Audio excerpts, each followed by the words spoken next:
Welcome back. This is chapter 4, the old clock shop, and today I'm going to explain passage number 2 to you. So here we go.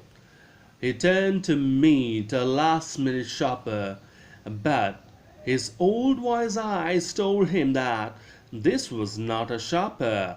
Okay, so as a cold wind hit his neck, so he turned round, that is, he turned about to see who had come, and that is, he turned to see the last minute shopper, the last shopper of the day.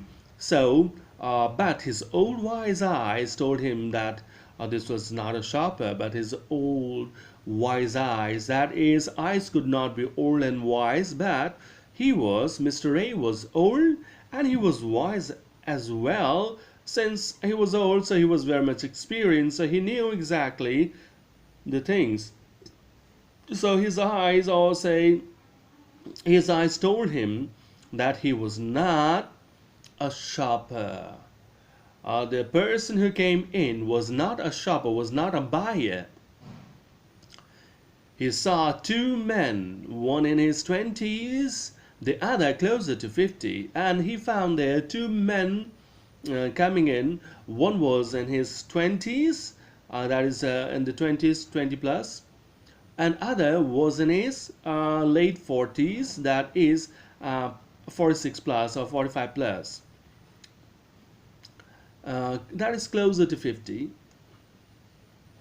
The younger man remained at the door, and out of the two, the younger one, who was in his 20s, remained at the door. He stayed outside the door.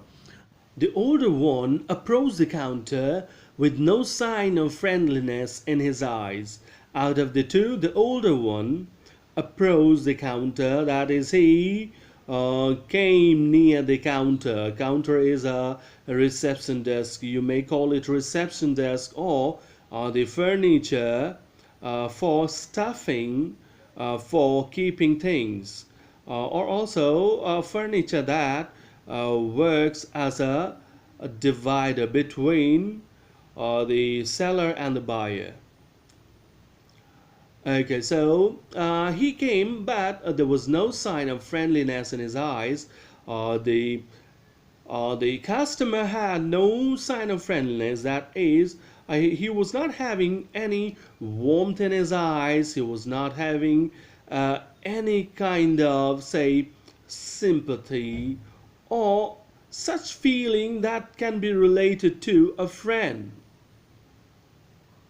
Ray was able to hide his growing fear as he slowly pushed a notepad and a pencil across the counter. Mr. Ray was a little scared, a little afraid, because there was no sign of friendliness. That is, there was no sign of warmth, there was no sign of openness in the man's eyes, so he grew a little afraid, and he hid his fear. He concealed, he hid, hid his past of hide. He hid his fear and slowly pushed a notepad and a pencil across the counter, and pushed a notepad and a pencil. Notepad is a pad for writing, and also a pencil so that he could write on it. He smiled at the unfriendly face, then pointed to his ears and shook his head from side to side. So he gave a smile, that is, Mr. Ray gave a smile to the customer. Unfriendly face, that is the customer here. Then pointed to his ears, and with his fingers he pointed to his ears and shook his head from side to side, and he then shook his head, moved his head from one side to the other, meaning that he could not hear a thing. He was deaf. A quick look of surprise changed the man's face. A quick look of surprise. He was surprised. He looked at Mr. Ray. That was a quick look, and that surprised him. And this this change of incident that he was shy of expressing himself. The customer was shy.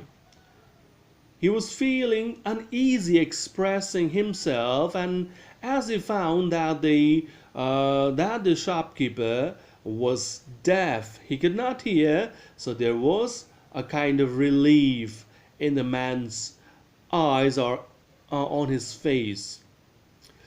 So the man's face, and he studied the notepad. So there was change on his face, and then he studied the notepad. He found what was written there on the notepad, then turned and said something to his friend. He found what was written there on the notepad. Then he turned to his friend who was in his 20s to say something to him. So this is all for now. Thank you.